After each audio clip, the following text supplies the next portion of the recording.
धूम्रपान स्वास्थ्य के लिए बहुत ज्यादा हानिकारक होता है। इससे आपको कैंसर भी हो सकता है, लेकिन प्रॉब्लम तब आ जाती है जब इसकी लत लग जाती है और फिर छूटती नहीं है। ऐसा ही कुछ हुआ तुर्की के इब्राहिम यूकैल के साथ। वो अपनी सिगरेट पीने की आदत को छोड़ना चाहता था, लेकिन छोड़ नहीं पा रहा था। बहुत परेशान हो चुका था, तो उसने एक तरीका निकाला। उसने हेलमेट के जैसा अपने सिर के लिए एक केज बनवाया और जब भी वो ऑफिस जाता उस केज को पहन के जाता और उस ताले की चाबी को अपने वाइफ को देके जाता।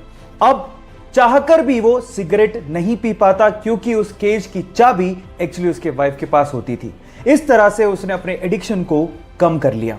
लत छुड़वाने के इस अजीबोगरीब तरीके के लिए आप क्या कहेंगे, चैट सेक्शन में लिखना मत भूलिएगा। चलिए गाइस, आपकी नॉलेज चेक करते हैं।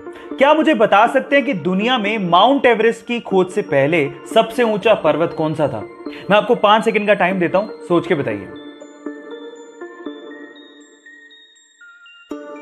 चलिए गाइस, मैं आपको इसका जवाब देता हूं। इसका जवाब है माउंट एवरेस्ट। गाइस, खोज होती चाहे नहीं होती, दुनिया का सबसे ऊंचा पर्वत माउंट एवरेस्ट था, है और रहेगा। बाय द वे, आपकी नॉलेज के लिए बता देता हूं कि माउंट एवरेस्ट की ऊंचाई 8,848 मीटर है, जिसे इंडियन मैथमेटिशियन राधानाथ सिकदर ने ही नापा था। So guys, proud to be an Indian. क्या आपको इससे पहले ये बात पता थी? और नहीं पता थी तो चैट सेक्शन में लिखना मत भूलिएगा। 2016 में ऑस्ट्रेलिया से मार्क नाम का एक लड़का अपने पिता को लेकर जैसे ही हिंद महासागर में मछली पकड़ने के लिए पहुंचा, तो कुछ दूरी पर उन्हें पिंक कलर की बोल नुमा एक बहुत बड़ी सी चीज दिखाई दी। शुरू में तो उन्हें लगा कि शायद कोई नाव पलट गई है, लेकिन थोड़ा पास गए तो समझ में आया ये नाव तो नहीं है, लेकिन बहुत अजीब सी चीज थी।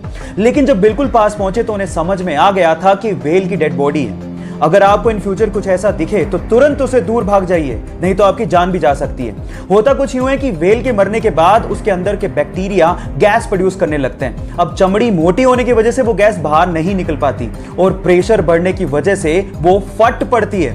अब अगर ऐसा कुछ दिखे इन फ्यूचर तो सावधान जरूर रहिएगा। एक बार 4 लड़के मुंबई घूमने गए और वहां पर उन्होंने एक टैक्सी भाड़े पे की। एक्चुअली उस टैक्सी के ड्राइवर सरदार जी थे।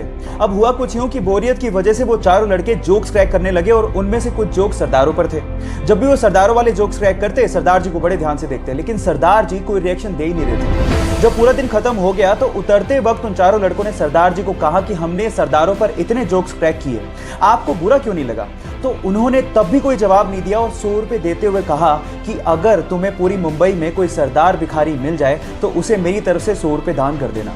वो चारों लड़के पूरे दिन मुंबई घूमते रहे, लेकिन उन्हें कहीं सरदार भिखारी दिखाई नहीं। तब उन्हें समझ में आ गया कि हम मजाक जरूर उड़ाते हैं, लेकिन इससे मेहनती लोग होते भी नहीं हैं। गाइस, इन सरदारों के लिए एक हार्ट तो बनता है।